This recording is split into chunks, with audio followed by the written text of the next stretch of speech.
Dans cette vidéo, je vais vous montrer comment utiliser Docker pour containeriser une application Python et la partager facilement. Cette vidéo s'adresse à toi si tu es développeur, si tu es data scientist, si tu es même data analyst, si tu es data ingénieur ou si tu es plutôt dans le DevOps ou bien tu es ML ingénieur. Il faut comprendre que Docker aujourd'hui est un outil indispensable, incontournable dans ce monde de l'informatique. Parce que, en fait, Docker, c'est quoi? Docker, c'est une plateforme logicielle qui va te permettre de créer, de déployer et d'exécuter des applications dans des conteneurs. Et qu'est-ce qu'un conteneur? Un conteneur, c'est tout simplement une unité logicielle qui est légère, portable et qui encapsule une application avec toutes ses dépendances, y compris les bibliothèques, le système d'exploitation, les outils, les fichiers de configuration, tout ce qui est nécessaire à son fonctionnement. Donc, Docker, il va régler ce problème courant qu'on rencontre en entreprise ou bien même dans nos projets personnels. Le problème selon lequel, quand j'ai développé mon application sur ma machine et que je donne le code à l'un de mes amis ou mes collègues d'exécuter cette application, souvent ça ne fonctionne pas très bien parce que peut-être il n'a pas les mêmes versions de package que moi j'ai utilisé, il n'a pas le même système d'exploitation que moi, ou bien il n'utilise pas la même version de Python peut-être, par exemple.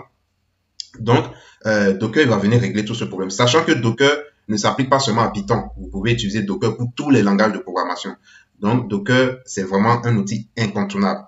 Et donc, moi, je vais te montrer de manière pratique, sans blabla, comment utiliser Docker pour une application Python, par exemple.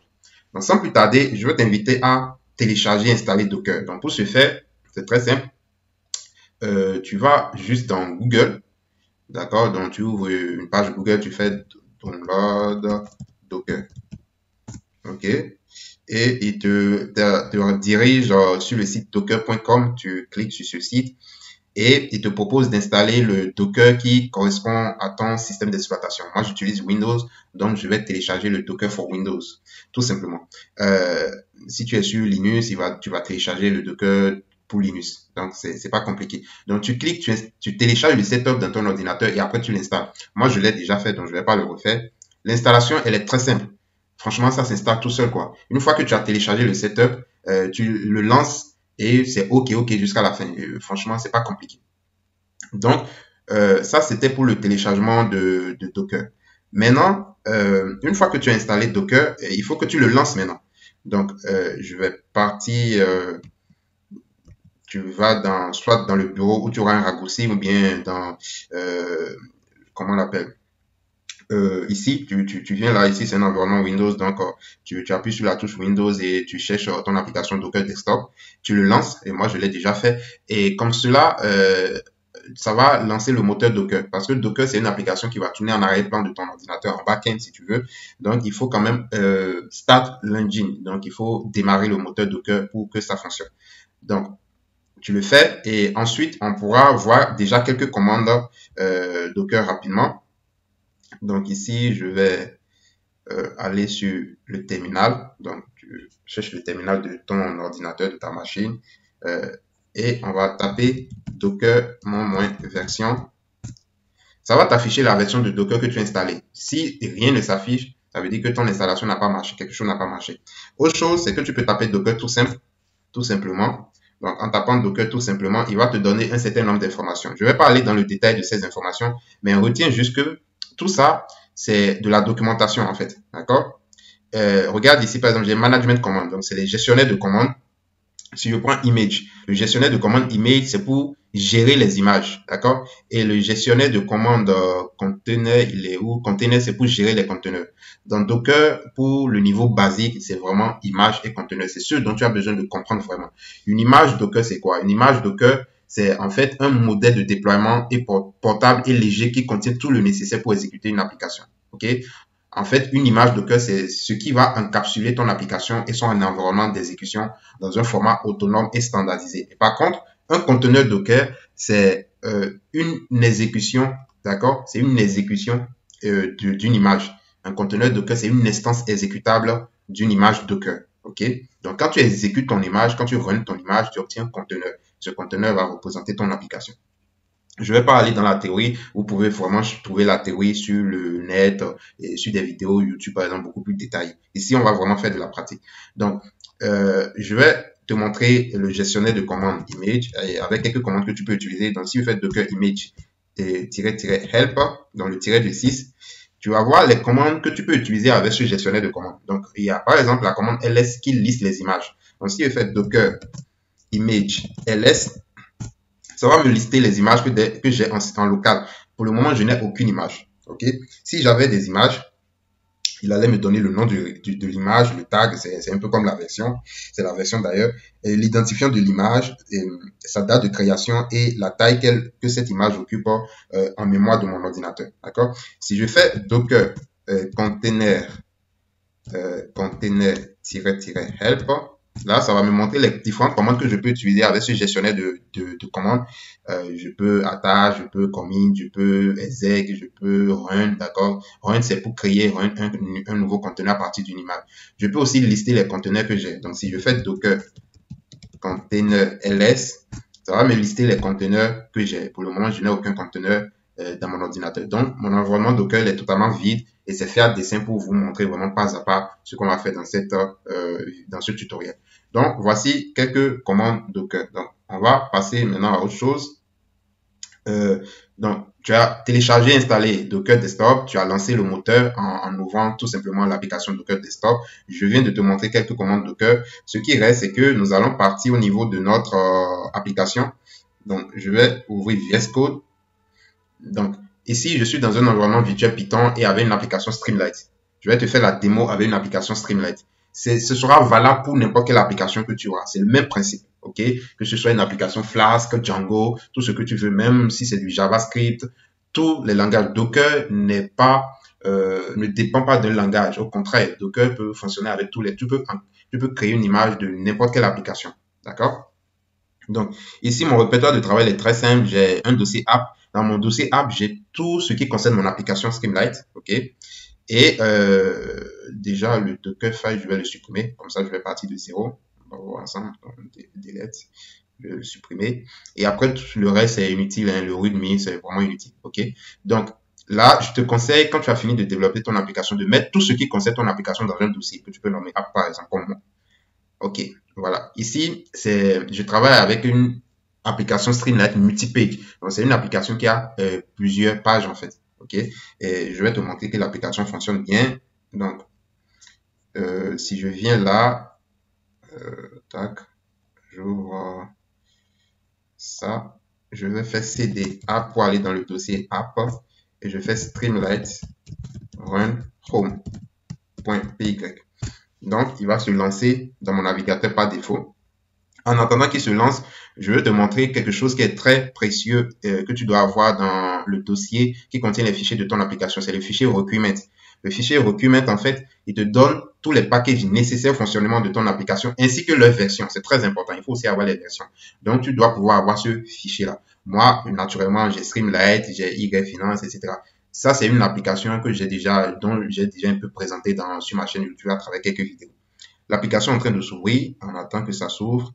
Et note ceci pour la suite, c'est ce numéro-là. Ce numéro 8501, ce chiffre 8501, 8501, c'est le port d'écoute. Souvent, les applications Streamlit s'ouvrent sur ce port d'écoute-là. On va l'utiliser quand on va vouloir construire l'image. Pour le moment, retiens juste ce chiffre. Après, je te donnerai l'explication.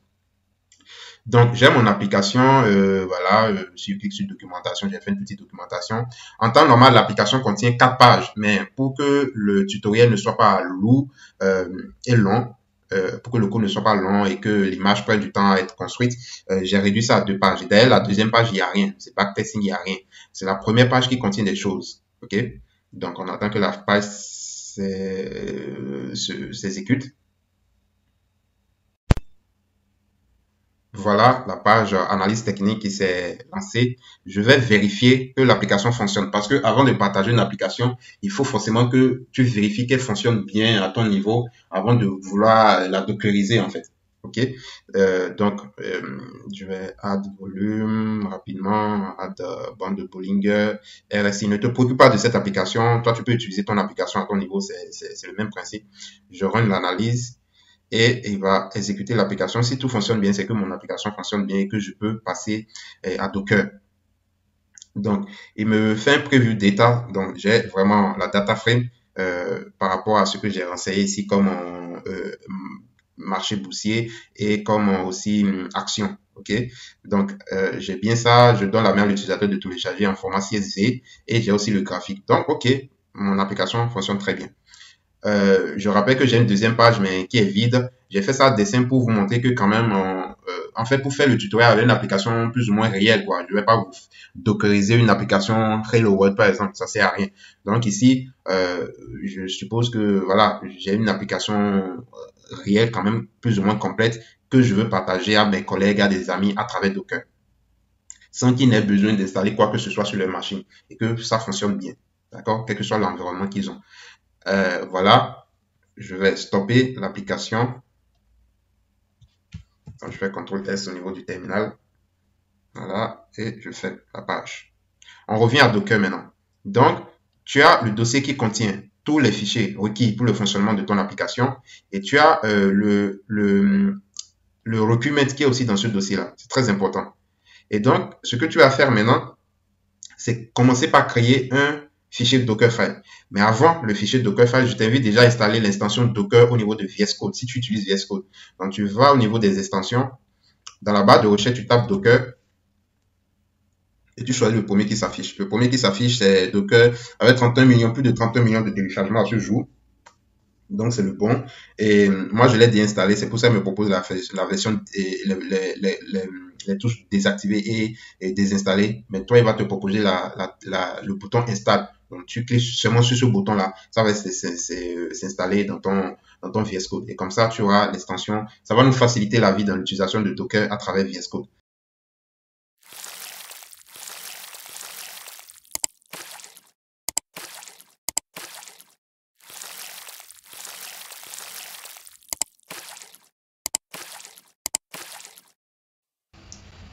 Après avoir installé Docker, en tout cas l'extension Docker sur Visual Studio Code, revenez dans le répertoire principal de travail, donc dans la racine de votre répertoire.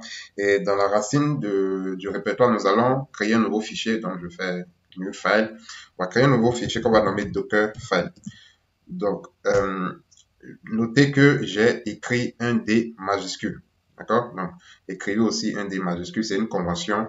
Et notez aussi que directement le logo de Docker a été attribué à ce fichier. Ce fichier n'a pas d'extension, c'est juste Dockerfile tout simplement. Et nous allons remplir ce fichier. C'est ce fichier en fait, c'est à partir de ce fichier que nous allons build notre image. Donc je commence déjà par choisir une image de base. C'est quoi le principe pour construire une image Docker? Pour construire une image Docker, vous n'allez jamais partir de zéro. Vous n'allez pas construire from scratch, comme on le dit en anglais. Vous allez partir de ce qu'on appelle une image de base. Et il y a des images de base open source, donc la plupart même des images de base, des images officielles sont gratuites que vous pouvez trouver sur le Docker Hub. Le Docker Hub, c'est comme un grand répertoire en ligne où vous avez les images Docker, d'accord? Donc, on va partir d'une image de base. Et puisque ici, nous sommes dans le cadre d'une application Python, précisément Streamlit, nous allons partir d'une image Python. C'est aussi simple que ça. C'est comme ça que vous raisonnez. Donc, je vais partir d'une image Python. Donc, pour faire ça, je vais faire from Python. Et étant donné que moi, je travaille avec la version 3.11, je vais choisir la version 3.11 aussi de mon image. D'accord? Donc, ici, regardez la documentation, il vous dit from. Il prend une base image, donc une image de base, de base plutôt. Deux points le tag. Le tag, c'est la version. Donc, j'utilise la version 3.11. Et si je vais sur ce lien, donc je clique ici, contrôle, je vais sur ce lien, il va me rediriger directement sur la page de cette image-là, au niveau du Docker Hub. Donc, je vais vous montrer rapidement, si mon navigateur veut bien s'ouvrir. Voilà. Donc, ici, c'est le Docker Hub. Donc, le Docker Hub contient toutes les images Docker. Vous aussi, vous pouvez avoir votre compte Docker Hub. Je vais vous le montrer vers la fin de ce tutoriel, où vous pouvez pitcher vos images et comme ça, d'autres personnes peuvent les récupérer. Une entreprise, pour un projet donné, peut avoir aussi un répertoire sur Docker Hub où il y a toutes ces images. toutes les images que vous construisez sont construites à partir d'images officielles. Donc, la Fondation Python, par exemple, a une page un répertoire dans Docker Hub où sont stockées les images des versions de Python. Et c'est ce que moi j'ai pris. Voilà. Donc, je ferme le navigateur, je repars dans VSC. On part d'une image de base et pour le faire, c'est from, le mot-clé from. Ensuite, j'ai besoin de lui spécifier en fait le répertoire dans mon conteneur. Donc, je vais lui dire de créer un répertoire qui va appeler app, donc un dossier si vous voulez, donc un dossier qui va appeler app. D'accord? Donc, ici, de absolute or relative at working directory will be created exist. Donc, qu'est-ce que workd fait? Workd va créer, si ce dossier n'existe pas, va créer un dossier en fait à l'intérieur du conteneur. Ça veut dire que toutes les commandes, tout ce que je vais écrire après cette ligne-là, workd, sera exécuté dans ce répertoire-là. OK? Donc, cette ligne définit le répertoire de travail à l'intérieur du conteneur Docker et toutes les commandes suivantes seront exécutées dans ce répertoire, à moins que quelque part d'autre, je définisse un autre workd. Voilà. Donc, une fois que j'ai fait ça, qu'est-ce que moi je vais faire? Je vais ajouter mon dossier contenant les fichiers de mon application dans ce répertoire-là. Donc, je vais faire add app. Ce dossier app-là se trouve en local. C'est le dossier en local. Donc, je l'ajoute dans mon répertoire. Donc, je fais tout simplement point. Donc, add app point. Cette ligne ajoute les fichiers du répertoire local que j'ai nommé app, qui contient tous les fichiers de mon application. Elle va l'ajouter dans le répertoire que j'ai défini avec le workd, donc ce répertoire qui est à l'intérieur du conteneur. Donc ici, je suis dans le conteneur, je ne suis plus en local. Et je continue, maintenant je vais utiliser la commande run. La commande run, je vais l'utiliser pour installer tous les packages de mon application. En tout cas, tous les packages dont mon application a besoin pour fonctionner. Vous vous rappelez, Docker, son avantage, c'est que quand vous partagez votre image, l'image qui représente votre application, quand vous la partagez à quelqu'un qui a juste Docker installé sur sa machine, la personne utilise cette image pour exécuter un conteneur et va retrouver votre application. Elle n'a plus besoin, d'installer quoi que ce soit. Si par exemple je partage l'image qu'on va build avec vous, vous allez pouvoir la récupérer, même si vous n'avez pas Python dans votre machine, même si vous n'avez pas exécuté et installé les packages que j'ai utilisés, qui sont dans mon document, si vous n'avez pas ces packages dans votre machine, ça va marcher, d'accord? Il suffit d'avoir Docker installé dans votre machine. Donc, je vais utiliser la commande shell pipe install. Donc, cette ligne, je rappelle, cette ligne exécute une commande shell à l'intérieur du conteneur Docker. D'accord? Et précisément ici, j'installe les dépendances Python qui sont répertoriées dans le fichier documents.txt en utilisant pipe. Pipe qui est l'un des gestionnaires de packages de Python. OK? Et je passe à la ligne suivante, expose. Expose, c'est le port sur lequel le conteneur sera écouté, sera lu si vous voulez, d'accord? Donc, les applications Streamlit souvent sont lues en local sur le port 8501.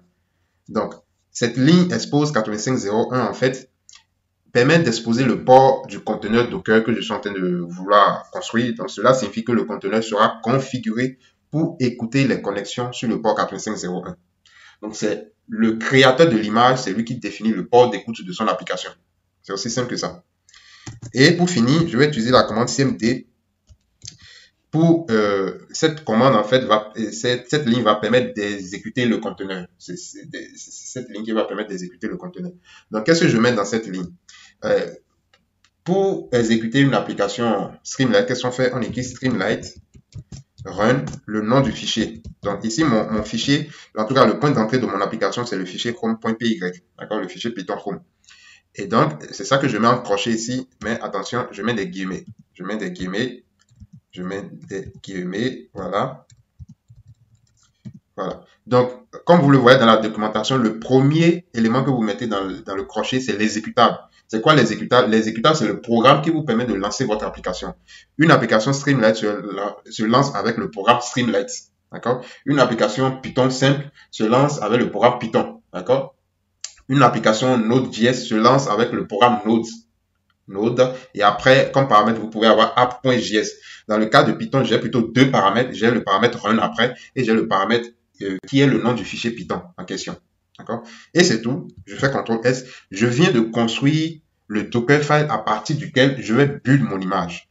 Je reprends, j'ai la ligne From qui me permet de choisir une image de base en fonction du travail que je suis en train de faire. Le workd qui permet de définir un dossier dans le conteneur. Add qui me permet d'ajouter un dossier dans ce répertoire que j'ai défini précédemment. Run qui me permet ainsi d'installer les dépendances nécessaires pour le fonctionnement de mon application, cette dépendance et leur version qui sont dans le fichier documents, d'accord? Et expose, c'est le port d'écoute de mon application. CMD, c'est pour renseigner le programme qui exécute mon application, ainsi que les paramètres requis. Donc ici, j'ai un Dockerfile simple. En fonction du travail que vous voulez faire, vous pouvez avoir des fichiers Dockerfile beaucoup plus ou moins complexes.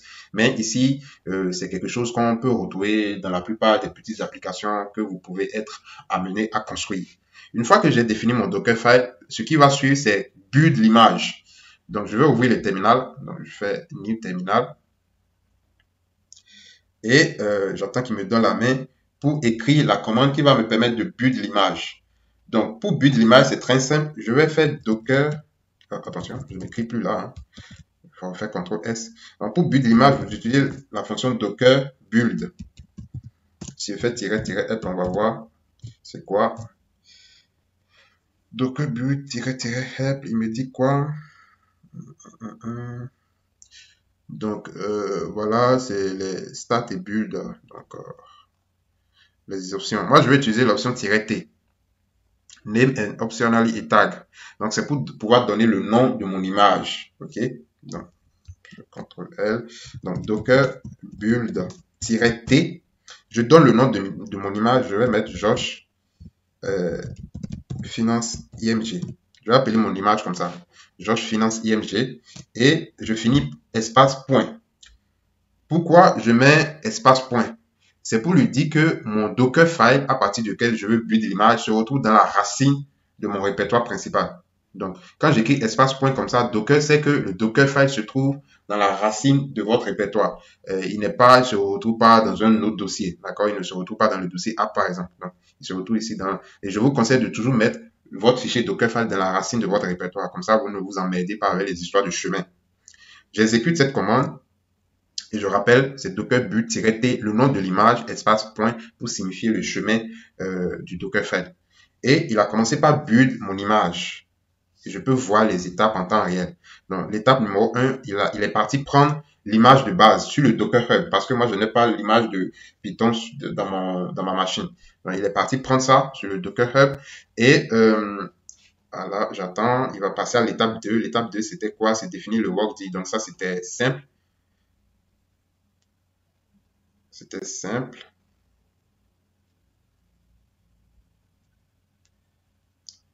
Donc, j'attends. Il n'est pas encore passé à l'étape 2. C'est bizarre. D'habitude, ça se fait vite. Hein, l'étape de où il prend l'image de base. Mais bon, ça dépend aussi. Hein, si l'image de base elle est lourde, ça va prendre du temps. Voilà, il est passé à l'étape 2, puis 3. Donc, c'est l'étape 2 et 3, c'est de petites étapes. Hein. C'est workd, créer un répertoire, ajouter un dossier qui n'est même pas lourd à ce répertoire. Donc, ça va vite. Ensuite, il va passer à la quatrième étape, qui est l'étape d'exécution. En tout cas, l'étape où il va installer les dépendances. Donc, je récapitule rapidement. Qu'est-ce qu'il a fait? Il a commencé par prendre l'image de base de Python, l'image de base qui est Python 3.11. Il a téléchargé. Ensuite, il est parti sur l'étape 2, d'accord? Donc, selon le Dockerfile, c'est l'étape 2, workd app. Après, il a ajouté mon dossier local app, mon dossier local app qui contient tous les fichiers de mon application. Il a ajouté dans ce répertoire qu'il a créé précédemment. Et ensuite, il est en train actuellement d'installer les packages avec cette ligne-là. D'accord? Cette ligne run, pipe install, documents. Il est en train d'installer toutes les dépendances nécessaires pour le bon fonctionnement de mon image. Et donc, à la fin de des installations de ces packages, ce ne sera plus l'image de base, puisque j'aurai le Python 3.11 plus ces packages installés dans le conteneur. OK? Voilà. Donc, j'attends qu'il finisse l'étape 4 qui va peut-être prendre un peu plus de temps parce que voilà, c'est quand même des packages. Streamlit seul, c'est quand même un peu lourd quand même. Et il va installer tout le reste pour que l'application puisse bien fonctionner.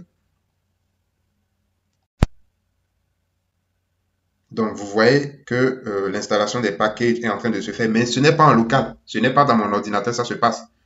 Ça se passe, c'est isolé. Ici, c'est isolé. Il est en train de build l'image, ok? Il est en train de build l'image, donc il installe dans le conteneur, ok? Et après, on va exécuter le conteneur à partir de cette image. Voilà. Donc, je vais mettre pause à la vidéo, le temps qu'il finisse d'installer tous les packages, et on va reprendre.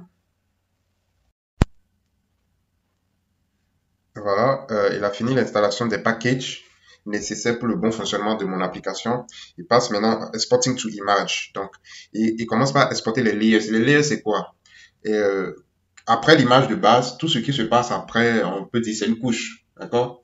Et donc, tout ça, c'est comme des images intermédiaires jusqu'à la construction vraiment de votre image. Dans la dernière couche, en fait, c'est ça qui sera votre vraie image que vous avez but, votre image complète. Donc, il fait exporting layers, writing image, naming to Docker, tac, George Finance, IMG. Et voilà, c'est en train de finir. Je pense que là, c'est bon. Donc, j'attends qu'il me donne la main tout simplement parce que c'est parfait. L'image a été buildée ou bien construite. Voilà, il y a ce anglicisme qu'on utilise très souvent dans le domaine de l'informatique. Nous avons build notre image sans souci, sans erreur apparemment. Donc, j'attends juste que il me donne la main. Très bien, voilà. Donc, il m'a donné la main. J'ai mon image George Finance IMG qui a été créée, qui est en local. Pour le vérifier, je fais tout simplement Docker. Je vais lister les images que j'ai dans mon système. Docker image ls. Quand j'exécute ça, il me dit, j'ai une image, je n'ai qu'une seule image, George Finance IMG. Le tag, c'est latest. Le tag, je vous disais, c'est comme la version. D'accord? Donc, c'est la version. Si on ne spécifie pas une version, il va mettre latest comme version par défaut. Tout simplement. C'est pour des dernières versions. Il y a l'identifiant de mon image. Ça a été créé il y a environ 1 minute et ça pèse 2 gigas. 2 gigas, ça pèse quand même parce que il a pris l'image de Python, je ne sais pas combien ça pèse. Ensuite, il a installé tous ces packages, la Streamlit, Pandas et consorts. C'est quand même des packages qui sont relativement lourds. Donc, voilà, cela s'explique bien. Et donc, voilà, j'ai build l'image. J'ai fait mon Dockerfile, j'ai build l'image. Je vais maintenant vérifier que l'application fonctionne maintenant avec Docker. À partir d'ici, si j'installe le conteneur, je ne suis plus en local. OK? Maintenant, pour installer le conteneur, qu'est-ce qu'il faut faire? Il faut utiliser la commande docker run. Donc, docker run est le nom de l'image, tout simplement. Docker run, ici, mon image s'appelle George Finance IMG. D'accord? En temps normal, c'est ce qu'on doit utiliser. Mais je ne vous conseille pas trop d'utiliser ça parce que si on lance ça, ça va marcher. Hein, vous pouvez l'essayer, ça va marcher. Mais vous savez, les applications Streamlit, quand on les lance, après, on n'a plus la main sur le terminal. On ne peut plus rien faire. D'accord? Tant qu'on n'a pas arrêté l'application, on ne peut plus continuer. Donc, il y a une façon de contourner cela. D'ailleurs, pour question de bonne pratique, je vous conseille d'écrire toujours Docker Container Run. Vous pouvez mettre Docker Run, c'est la même chose, mais moi j'aime bien scinder comme ça. Comme ça, je sais que si j'utilise Docker Image quelque chose, je suis en train d'appliquer une commande relative aux images. Si j'utilise Docker Container quelque chose, je suis en train d'appliquer une commande relative au conteneur. Donc, ici, je vais exécuter mon conteneur, je mets Docker Container Run, donc tiret du 6, publish. Je vais lui dire sur quel port publier mon application. C'est le port 8501 que le concepteur de l'image, c'est moi-même, a spécifié. Pourquoi? Parce que les applications Streamlit s'écoutent sur ce port-là. Et dans mon ordinateur en local, je veux qu'il me lise cette application aussi sur le port 8501. Je pense que vous pouvez changer ici. Donc, vous pouvez mettre par exemple 8000, mais moi, je vais quand même le laisser sur 8501. D'accord? Tranquille comme ça. Détache. Détache, en fait, justement, va vous permettre d'avoir toujours la main sur le terminal pour pouvoir taper d'autres commandes une fois que vous avez exécuté le conteneur. Donc, c'est ça que détache fait. Après, name pour nommer le conteneur. Donc, je vais dire my finance app. Je vais nommer mon conteneur my finance app. Et après, ça, c'est le nom du conteneur. Et pour finir, il faut donner l'image à partir duquel le conteneur est build. Donc, je fais l'image, c'est quoi? Josh Finance. Attention, il faut que j'écrive ça bien. Josh Finance IMG. D'accord? Donc, je vais copier tout ça. Voilà. Bon, ce que je vais faire, je vais reprendre, c'est pas grave, CTRL L, Docker, run, publish, le port spécifié par le concepteur après le port d'écoute sur mon ordinateur en local, détache, name, je vais nommer ça My Financial App. Ok, vous nommez ça comme vous voulez, hein, vous donnez un nom quand même. Et l'image à partir duquel ça a été construite, c'est Josh Finance IMG. Voilà. Une fois que j'ai bien écrit ma commande, j'appuie sur Enter pour exécuter. Et vous allez voir quand le conteneur sera exécuté, le terminal va toujours me donner la main pour exécuter d'autres commandes si je veux. C'est d'où l'intérêt d'écrire vraiment tout ça, de préciser le port d'écoute aussi, de nommer le conteneur. Si vous ne le nommez pas, Docker, je pense qu'il va le nommer comme il veut. Et c'est pas très agréable, quoi. Il vaut mieux d'avoir le nom sous la main. Comme ça, si vous voulez faire appliquer d'autres commandes à ce conteneur, vous allez utiliser le nom que vous-même vous avez défini. Donc, c'est très bien d'écrire les choses correctement, quoi. Voilà. Voilà, je pense qu'il est en train de s'exécuter. Il va me donner la main quand il a fini.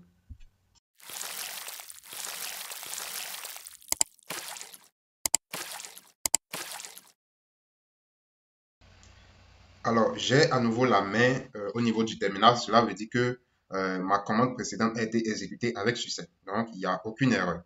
Donc, j'ai un conteneur qui s'appelle My Financial App qui est en train de tourner en back-end de mon ordinateur. Et ce conteneur, en fait, représente mon application Streamlight que j'ai développée, que j'ai dockerisée. D'accord? Et je vais maintenant pouvoir aller regarder mon application pour vérifier effectivement que ça marche. D'accord? Donc, je vais dans le navigateur par défaut de mon ordinateur, j'ouvre un nouvel onglet et je fais http http://localhost le port d'écoute qui est 8501. Voilà, c'est comme ça je récupère, c'est comme ça je vais en fait sur mon application qui a été dockerisée. Non, vous voyez, déjà il commence par me présenter, dire voilà, c'est Streamlight, c'est une application Streamlight, je vois la page d'accueil, je vois mon application en fait. D'accord? Si je pars sur la page backtesting par exemple, voilà, je n'avais rien sur cette page. La page home, voilà, c'est un peu lent parce que mon PC commence à ramer un peu.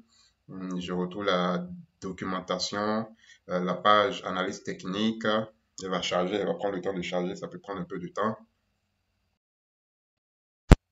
Donc voilà la page qui s'affiche, la page analyse technique, donc la page, je vais dire, principale de l'application.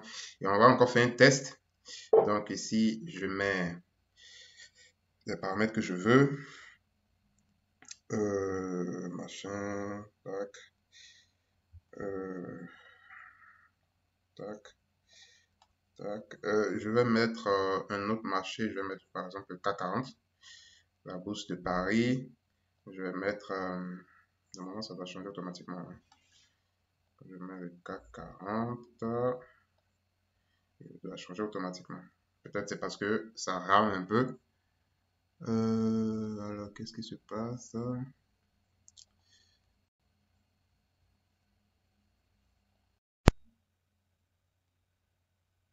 Ok, voilà, donc c'est le temps que ça charge en fait parce que le PC commence à ramer un peu.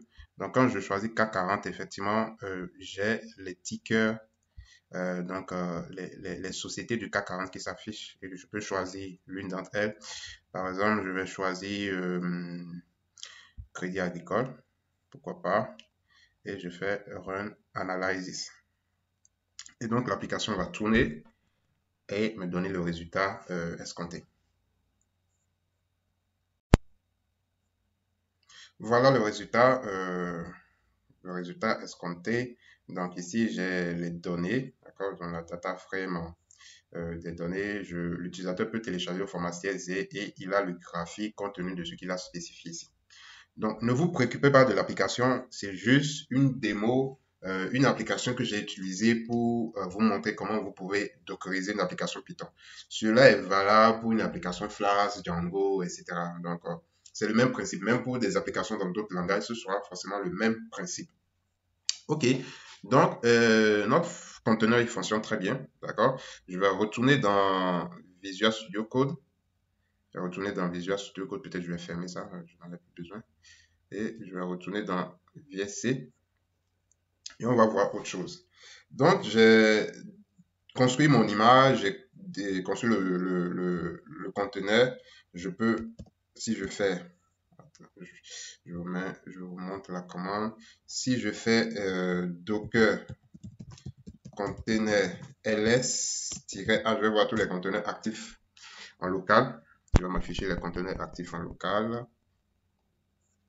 Donc, normalement, c'est rapide, hein, mais je ne sais pas ce que mon ordinateur a dernièrement. Je pense qu'il va falloir que je fasse un peu de ménage. Voilà, très bien. Donc, il me dit, le nom, c'est My Finance App. Donc, le ID, c'est ça. C'est parce que mon écran n'est pas assez grand, qui s'est mélangé les pinceaux un peu ici, d'accord? D'habitude, j'utilise un moniteur, mais je vous fais ce tuto directement sur l'écran de mon PC. Et l'image à partir de laquelle j'ai construit le conteneur, j'ai exécuté le conteneur, c'est George Finance IMG. Ok. La commande, c'est ça, streamlight.py, ça a été créé il y a 1 heure environ. Et le statut, c'est voilà, ça fonctionne. Donc, c'est en cours d'exécution sur le port 8501. Voilà. Donc, j'ai effectivement mon conteneur qui fonctionne bien et je peux voir mon application. Donc, ça veut dire que vous pouvez avoir plusieurs applications comme ça à partir de conteneurs Docker et que vous utilisez en local pour vos projets, quoi. D'accord? Que vous utilisez en local pour vos projets. On sait que Streamlight, vous pouvez le mettre en ligne sur Streamlight.io, sur Heroku, sur même le cloud, des cloud providers comme Azure, AWS, GCP, etc. Mais ici, c'est une manière déjà de faire un déploiement déjà en local. Et même, on va dire un déploiement, je vais dire pratiquement en ligne, parce que vous pouvez le partager en ligne. Vous pouvez partager cette image et permettre à un de vos collègues, par exemple, de l'exécuter directement chez lui, sans même ne pas avoir l'environnement qui vous a permis de développer l'application. C'est ce que je vais vous montrer dans la dernière partie de cette vidéo, de ce tutoriel. On va montrer comment on peut putcher notre image dans un répertoire sur Docker Hub. Donc, pour ce faire, il faut qu'on crée un compte sur Docker Hub. Donc, je vais vous montrer comment faire rapidement. On va aller sur Docker Hub. Donc,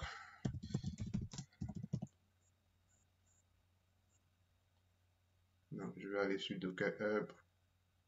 Je vais vous montrer. Je partage l'écran. Donc, voilà, là. On va faire avec la lenteur de mon PC. Hein. Vraiment, vous m'excusez, mais je pense que le Docker aussi prend beaucoup de mémoire. Hein.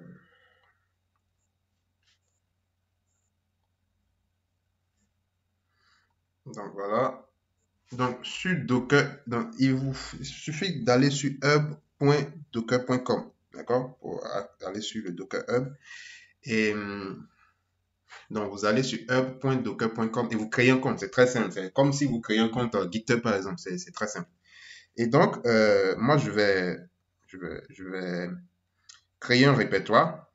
Donc, ce qui sera courant, que vous allez rencontrer souvent en entreprise, c'est que l'entreprise a son répertoire. D'accord? L'entreprise a déjà un répertoire où vous êtes censé putcher les images que vous construisez pour que d'autres les récupèrent avec les accès, etc., etc. Je ne vais pas rentrer dans ces détails. Vous avez la possibilité de créer un répertoire privé ou bien un répertoire public, mais pour la version gratuite, vous avez seulement droit à un répertoire privé. Hein. Non, on va laisser ça sur public. Je vais mettre tuto Docker comme nom de mon répertoire. En entreprise, ça peut s'appeler par exemple, je sais pas, une entreprise JA, répertoire, en tout cas, des trucs comme ça. Tuto de Docker repos. Je vais mettre repos, je vais ajouter repos pour dire répertoire. D'accord? Vous pouvez mettre une description, ça je m'en fous. Et je fais create. Donc, ça veut dire que vous avez créé un compte Docker Hub. C'est très simple. Vous avez juste besoin d'un mail et d'un mot de passe. Et après, vous créez un répertoire. Je viens de vous montrer comment créer un répertoire. Et une fois qu'on a créé notre répertoire, on va pouvoir maintenant putcher notre image sur ce répertoire-là. Donc, je repars dans VS Code pour utiliser le terminal Bash. Donc, je reviens dans VS Code. Déjà, première chose, il faut taguer l'image. D'accord? Donc, Docker, image, tag. Le nom de mon image. Le nom de mon image, c'est Josh Finance IMG. Si vous n'êtes pas sûr, vous pouvez faire Docker image ls. Hein? On est d'accord? Docker image ls. Ça va vous donner le nom de votre image. En tout cas, les images que vous avez en local. D'accord? Donc, je disais, on va taguer, première chose, on va taguer l'image. Donc, Docker image tag. Le nom de l'image, c'est Josh Finance IMG. Je vais le taguer. Je vais utiliser mon répertoire que je viens de créer, Josué Afouda.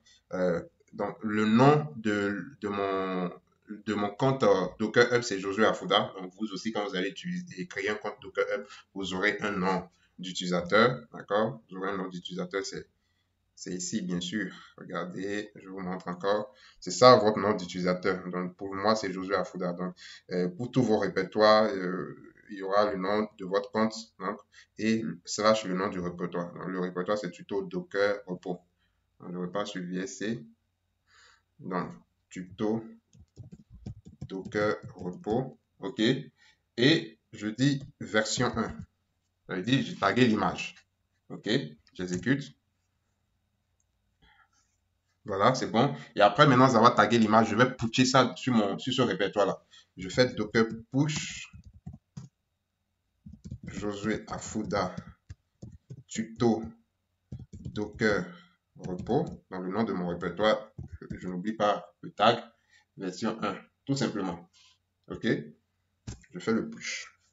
Donc, il va l'envoyer sur mon répertoire. Ça veut dire que d'autres collègues, mais d'autres amis, en tout cas mes collaborateurs, peuvent le récupérer. Tout simplement. Et je vais vous montrer comment les collaborateurs peuvent le récupérer.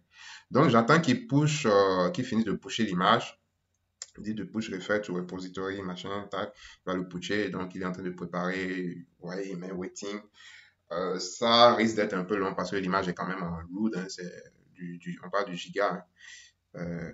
Voilà, donc il va l'envoyer là-bas et je pourrais même le supprimer en local si je veux.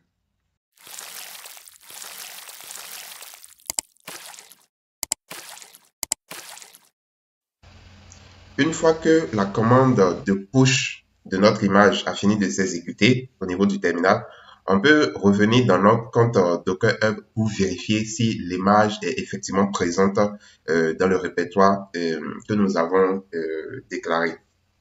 Donc, vous venez au niveau de votre compte Docker Hub. Ici, moi, je vois bien dans mon compte tuto Docker Repo que j'ai créé. Je vois mon image, d'accord? Le tag, c'est V1. C'est le tag que j'ai mentionné. Donc, si je clique sur V1, j'aurai les informations sur cette image. Donc, ça veut dire que le push a bel et bien fonctionné, d'accord?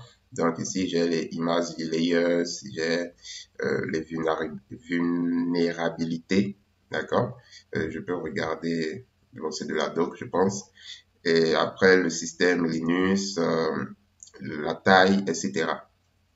Donc, mon image, elle est bel et bien là. OK? Donc, vous vérifiez que l'image a bel et bien été envoyée. Donc, ici, on remarque que notre image a bel et bien été envoyée. Donc, ça veut dire que nos collègues ou bien nos amis, nos collaborateurs peuvent récupérer cette image sur Docker Hub directement.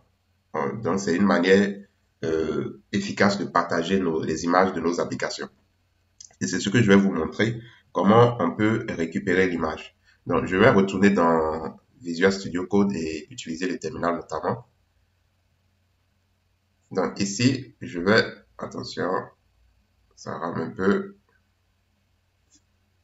Voilà. Donc, je vais exécuter la commande docker image ls pour voir effectivement que mon image est toujours en local. Même si je l'ai envoyée sur le Docker Hub, elle est toujours en local. Maintenant, regardez. J'ai mon image en local qui s'appelle Josh Finance IMG. Ça, c'est mon image en local. Et j'ai mon image sur mon Docker Hub qui est Josué Afouda / tuto Docker Repo avec le tag V1. D'accord? C'est les mêmes images. C'est juste qu'il y a un qui est en local et un qui est sur le Docker Hub. Voilà. Si je fais docker container et ls plutôt, il me dit aucun conteneur. Si je fais docker container ls-a, voilà. Donc, docker container ls-a, c'est pour voir les conteneurs actifs. D'accord? Donc, j'ai un conteneur actif qui s'appelle my financial app. Donc, je peux maintenant supprimer mon image en local. D'accord? Je vais la supprimer puisque je l'ai sur le Docker Hub, donc plus besoin de la garder en local, étant donné que voilà, elle me bouffe quand même de l'espace. 2 gigas, c'est pas rien dans la mémoire. Donc, je vais la supprimer. Et pour la supprimer, c'est très simple. Je vais vous montrer. Vous tapez Docker RM, d'accord? Et vous tapez le nom de l'image, Georges Finance IMG. J'exécute. Attention, désolé, c'est plutôt Docker image RM Georges Finance IMG. D'accord? Voilà, qu'est-ce que je fais? Georges Finance, il n'y a pas espace. Georges Finance IMG. Voilà. Donc, les tests. No search image, c'est bizarre. Bon, je vais réexécuter Docker image ls. Docker image ls. Ah, c'est déjà supprimé même. D'accord? Donc, l'image en local a été déjà supprimée. Donc, si je viens au niveau du Docker desktop, donc au niveau du Docker desktop, vous pouvez aussi voir des choses. Donc, si je vais dans image, je vois que mon image en local a été déjà supprimée. D'accord? C'est mon image qui est sur le Docker Hub, qui est sur mon Docker Hub qui est là. Et quand je vais au niveau des conteneurs, j'ai mon conteneur My Financial App qui est là. D'accord? Alors, je viens dans image encore. Regardez, dans le hub, j'ai Josué Tuto Docker Repos.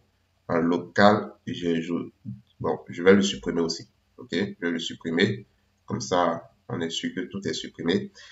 Vous pouvez, je vais vous montrer une commande rapidement. Docker image prune. Il va dire, this will remove all dangling images. D'accord, on va supprimer toutes les images. Je fais yes. D'accord. Et si je réexécute Docker image ls, j'ai toujours l'image. Bon, je vais la supprimer manuellement. Donc, je fais Docker image rm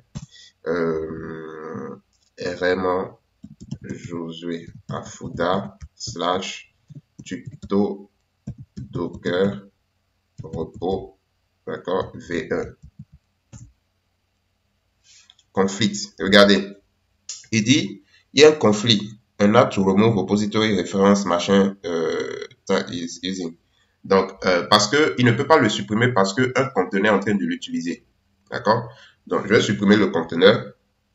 Je vais supprimer le conteneur My Financial App. Je fais Docker container rm My Financial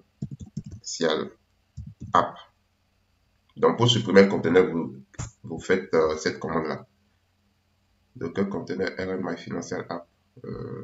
My Financial App. Est-ce que ça a marché? Si je fais Docker container ls, voilà, je n'ai plus de conteneur. Ok, je peux faire aussi Docker container prune. Il va me dire, j'ai mal écrit, Docker container prune. Si j'exécute ça, il va me dire this will remove all stop container. Je fais yes. Ok. D'accord? Donc, je réexécute Docker container ls. Vous allez voir, il n'y a plus de conteneur. Ok? Donc, s'il n'y a plus de conteneur, je vais voir Docker image ls-a. J'ai mon conteneur mon image qui se trouve dans le Docker Hub. Ok? Et ça, je peux aussi le supprimer directement à partir d'ici, mais je vais pas le faire. Maintenant, on va simuler quelque chose. Je suppose que l'un de mes collègues, il veut utiliser cette image. D'accord? Et donc, lui, dans son ordinateur, donc, qu'est-ce qu'il va faire? J'ouvre un autre terminal, l'invite de commande.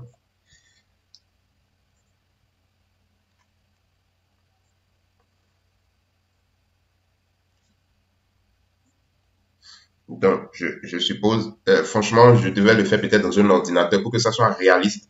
Je devais peut-être le faire dans un ordinateur qui n'a même pas Python, tout ça. Mais je vous invite à le faire. Je vais laisser l'image sur le Docker pendant longtemps quand même. Et je vous invite à le faire.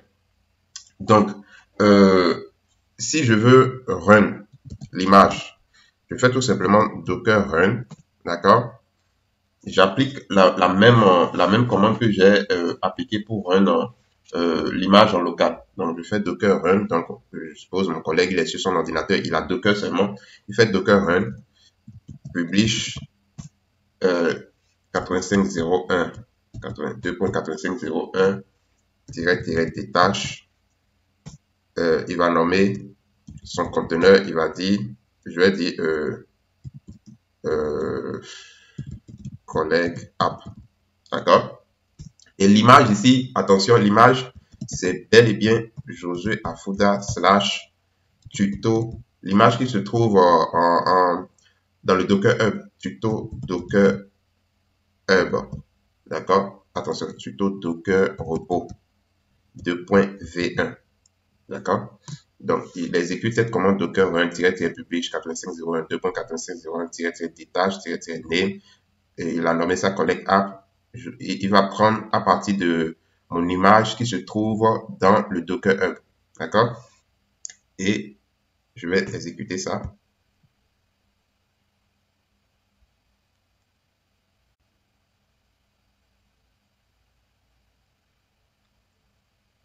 Et j'attends que l'exécution se fasse.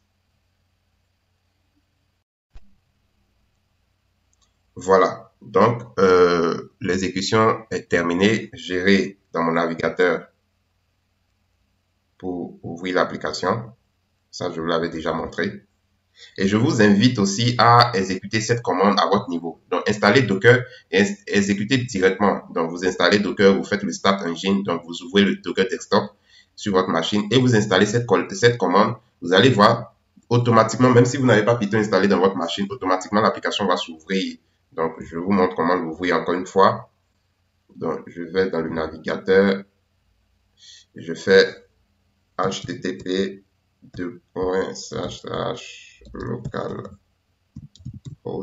attention, localhost 2.8501. http localhost 8501. Tac.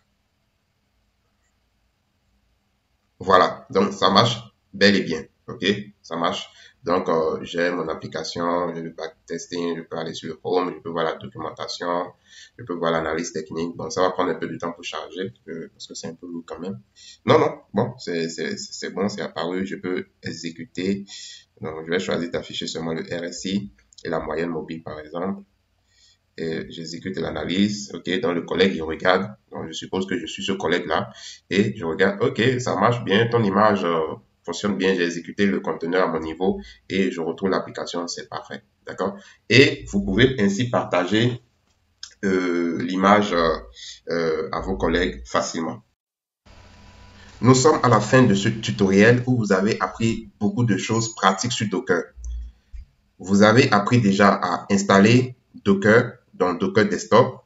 Vous avez appris quelques commandes de base de Docker et nous avons procédé à la containerisation d'une application Python, précisément d'une application Streamlit.